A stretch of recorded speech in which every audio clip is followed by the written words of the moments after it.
One of the saddest things is when someone you admire and respect is discouraged about their life's work.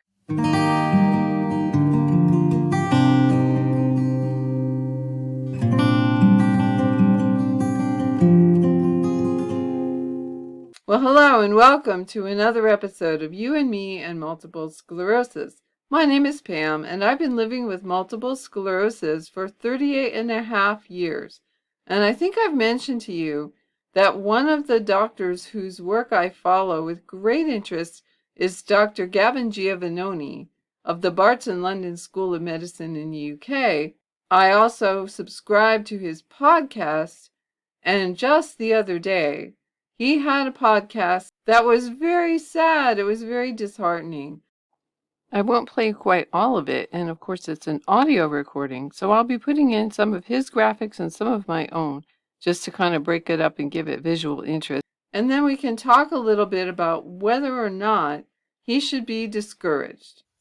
Hi, I'm Gavin Giovannoni, Professor of Neurology at Barts and the London School of Medicine and Dentistry, and I'm doing this MS Selfie podcast out of frustration. People with more advanced or progressive MS are extremely frustrated that the licensed treatments are not working. I find this quite frustrating because during the development and subsequent licensing of the therapies that we now use in advanced MS, I repeatedly made the point that the MS community must manage expectations. What is realistic for these therapies? And it's clear that we have not done this. The MS community, particularly individuals with the disease, are incredibly disappointed with the impact these therapies are having on advanced MS, which is also referred to in the old terminology, in my opinion, progressive MS. I haven't broken any promises. I did not overhype the expectations. I think it's mainly potentially the pharmaceutical companies and the wider MS community creating this rose-tinted view of MS. And I remember doing a survey via the MS blog.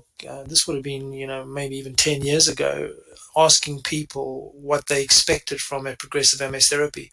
And back then, over a third of them had very unrealistic expectations. They expected full recovery of function, or at least an improvement in function, despite having advanced MS. Only 1 in 5 had an expectation that these therapies would just slow down worsening, which is what they do.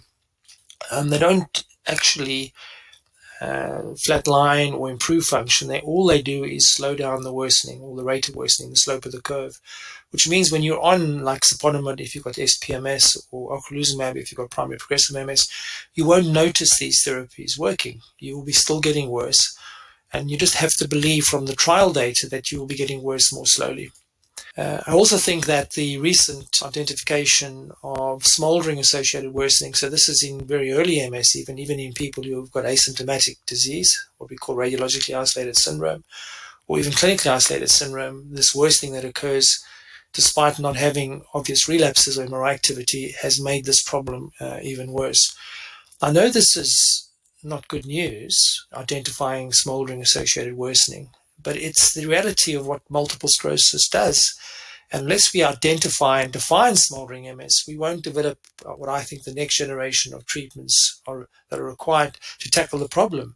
So, please don't shoot me, the messenger. All I'm trying to do is highlight what MS is and the unmet need that we have for tackling this disease. And I also want to remind the MS community that we haven't cracked MS. We may have very effective therapies to stop focal inflammatory events. In other words, render most of our population of patients free of relapses and new MRI lesions, but we're still not tackling smoldering MS. And that's why we've got the next generation of therapies under development, and we're thinking about combination therapies, and why I promote holistic management of MS to try and at least do other things to try and slow down the worsening that occurs independent of focal inflammation. What I can say is that things are a lot more different when I first started in MS. Even though we're not yet got smoldering MS cracked, we are slowing down the rate of worsening in people. In other words, people with multiple sclerosis can expect to develop disability milestones much further in the future than they did in the past. Now, there is one exception, and this is why I'm so frustrated, is that when you use the very effective immune reconstitution therapies very early in the course of MS, And here I'm talking about alemtuzumab, HSCT, and possibly even cladribine. I'm talking about the cladribine data from the clinically isolated syndrome study called Oracle. We've seen a minority of people treated with these therapies, and I'm saying a minority, it's less than half. And I'm not going to say an exact figure. It's in the region of maybe a quarter, maybe even lower than that, that are in really long-term remission. I'm talking about 10, 12, 14, 15 years and beyond. No relapses, no MRI activity, completely stable, fully functional. And when you actually look at their smoldering markers, their end organ, for example, they're normalized. And so for all intents and purposes, these people are cured of their MS. I often get criticized for daring to use the C word, but if we don't look for a cure, we'll never find it. And despite these observations, I keep getting pushback from colleagues and others in the MS community for actually pushing or wanting to use immune reconstitution therapies very early on in the course of the disease. Even the regulators and our payers, the NHS, they've put a lot of barriers in place, stopping us using the more aggressive therapies early on in the course of the disease. And this is the problem in the field. We have these very effective therapies that have a opportunity of really making an enormous difference if used early, but we can't use them early, or we criticize for using them early, or we criticize for promoting their effectiveness. And I think one of the problems is we are blinkered by the fact that we can actually now render our patients free of inflammatory disease activity. In other words, make them relapse or MRI activity free. Okay, and we've satisfied our treatment target, and we ignore the data on the end organ damage that occurs on these therapies. We ignore the concept of smoldering MS, and actually we ignore the underlying pathogenesis and what we think causes MS and how we should be treating the cause of the disease. And I think herein lies the problem. We've been blinkered, and we've had the wool pulled over our eyes by the new generation of therapies that are a lot safer, in inverted commas, and very effective at switching off focal inflammation, but don't tackle the root cause of the disease, and that's the problem. And I find this very, very sad, that the use of immune reconstitution therapies very early on in the course of the disease is very low, and actually getting lower. And the use of alemtuzumab, for example, now is really a trickle of patients all over the world, and that's incredibly sad. I'm so down about this, and I'm just beginning to think, have I lost the battle? And I really have to ask myself, maybe it's time to hang up my gloves, accept defeat, and do something else with my life. And what I'm saying in this particular podcast and in this MS Selfie newsletter, I have been saying for a decade or more, and nothing changes. If anything, I think the situation is worse. And I now have to go and start a clinic where at least half my patients I'm going to see this morning are going to complain about getting worse despite being free of focal inflammatory disease activity. And I'm going to have to repeat myself by explaining to them, we've missed the boat. We should have treated you with an immune reconstitution therapy very early on in the disease. And what I would suggest you now do is go into a clinical trial to see if we can tackle smoldering MS. A very sad state of affairs. Well, as you might have gleaned from what he's talking about, or certainly if you've watched any of his other videos, you know that he has 4 basic tenets that I will tell you right now, they've kind of shaped my own thinking about multiple sclerosis. Number 1, he says all MS is progressive MS. It doesn't matter whether you're in so-called relapsing remitting. In his view, that's just a phenotype, and a phenotype is how something looks, not necessarily what it is. And he says that all MS is progressive MS, that when you have relapsing remitting MS, there's actually progressive MS going on behind the scenes that you don't really see until the relapses stop. And then you go into secondary progressive, but you're not in a different disease or even a different phase of the disease. The progression is just becoming more evident. And I'll admit I haven't seen a lot of other people jumping on this bandwagon, but one very important person is Dr. Brandon Bieber. He made an interesting video about that very topic, and I made a video about his video. Another of his tenets is that what he calls smoldering MS is the real MS. So while our MRIs are showing us and showing the doctors the lesions we might have, or even the brain shrinkage that we might have, the white spots, the black spots, he said that that is just, again, it's just a symptom maybe of what's really going on at the cellular level, at the microglial level. There is some kind of smoldering MS going on, and it continues its work whether anything shows up on an MRI or not. That explains some of the things that we see with MS, but it's also kind of scary too, I think. But Professor G should take heart. I found quite a few articles on smoldering MS. It's a thing.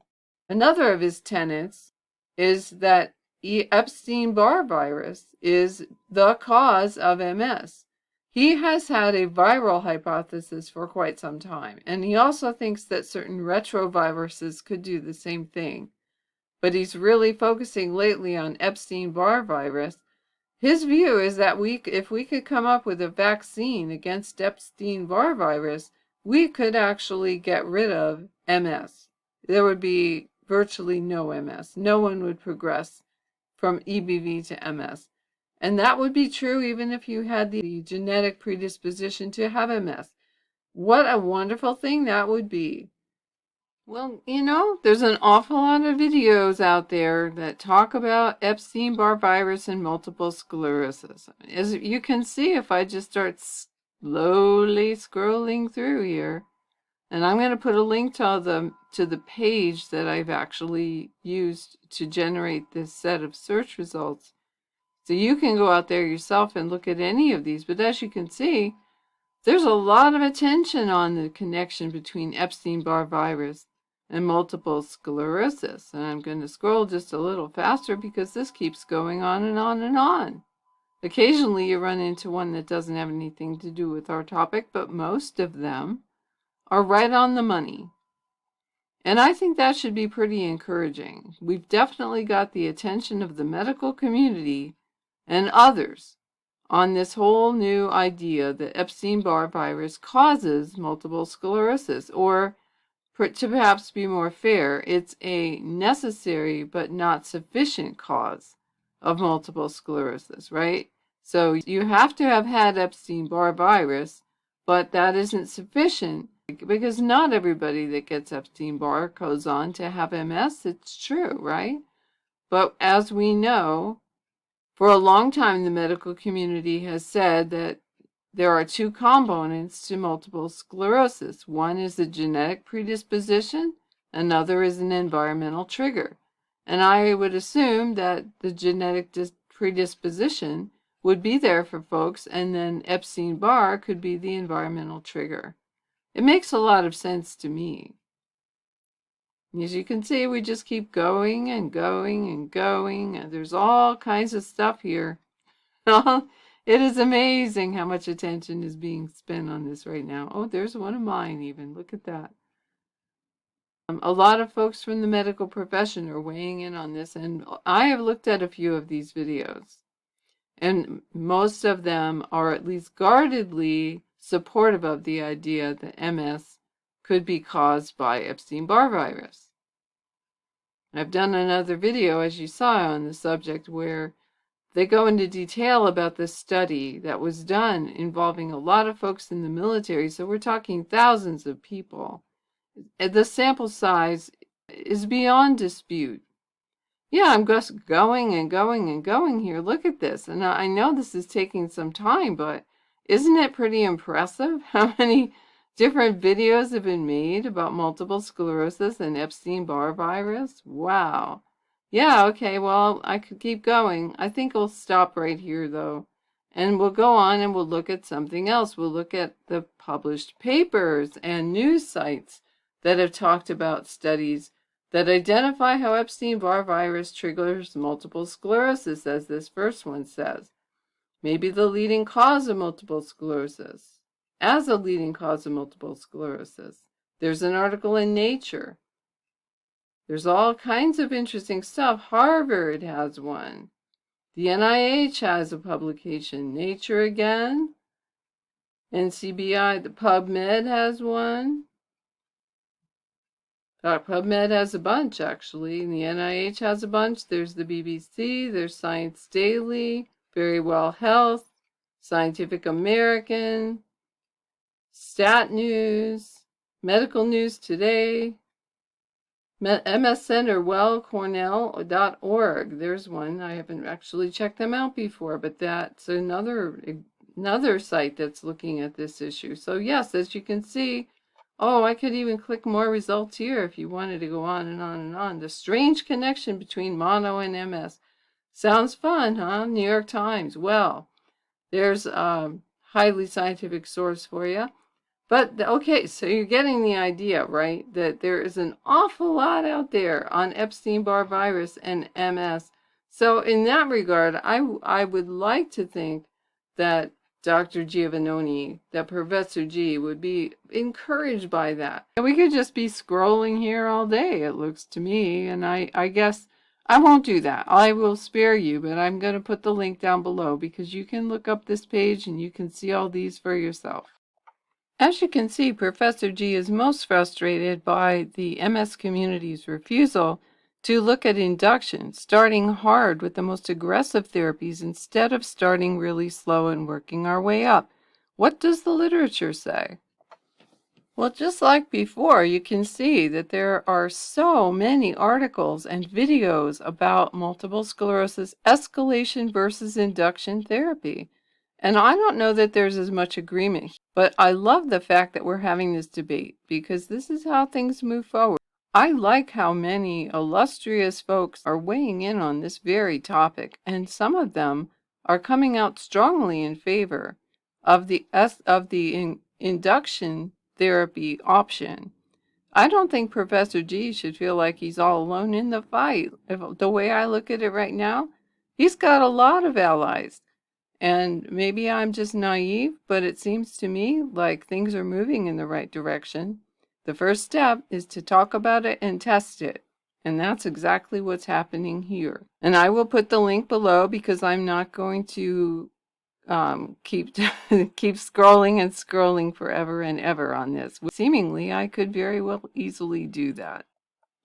And again, here are all the articles and news items about this very topic. There's so much here. Just like with the videos, I could probably keep scrolling for a really long time, and I will spare you that, but I do want you to see that there's much going on. This debate is happening just like it should. And that to me is very encouraging. You've got to talk about things. If you don't even talk about them, they're not going anywhere. But I don't think that Professor G should feel like nobody's talking about it because I think they really are. Well, okay, that was certainly interesting, and I guess I would feel pretty encouraged if I were Professor G, and I'm really sorry that he's not. I commented along with hundreds of other people who read his newsletter. Basically, all of us said the same thing. Please don't quit. We need you. We need your voice. I compared what he's doing to what Thomas Kuhn describes in his book, The Structure of Scientific Revolutions. I don't know if you've ever read that, but maybe just a summary of it would be enough for you to get the gist of it. Basically, what Thomas Kuhn is saying is that true changes in scientific knowledge, they don't happen incrementally. If we're building on the same old thing, we're thinking the same old way, and then we don't ever have the breakthroughs that we need to have to make advances. And I think if you've read any of the history of science, you've kind of seen that to be true. Well, in the Structure of Scientific Revolutions, what he says is that it takes somebody who's not heavily invested in the old paradigm and says, well, clearly the rules are not working. We need to do this differently. And I shared that with Professor G because the way I see it, that's what he's been doing. He and others too. They've really been helping us to see MS from a different light, from the way it's been seen since I was first diagnosed way back in the 1980s. We've come a long way, and we are on the verge of some new frontiers. I do agree with him that it's unrealistic to think that those of us who've had MS for a long time are going to suddenly miraculously be able to take a drug or go under some kind of therapy and reverse and end our multiple sclerosis. I don't know that that's even possible, but we can at least look forward to having the disease stop in its tracks and not do any more damage. That would be certainly something I'd like to see in my lifetime. And sometimes I feel like we're getting pretty close. A few things lately give me a lot of hope for the future of MS. And I hope that they do for you too. But I think that's enough. I've talked enough, and that is all I'm going to say for today. So until my next video, then, take really good care of yourself, and we'll see each other again.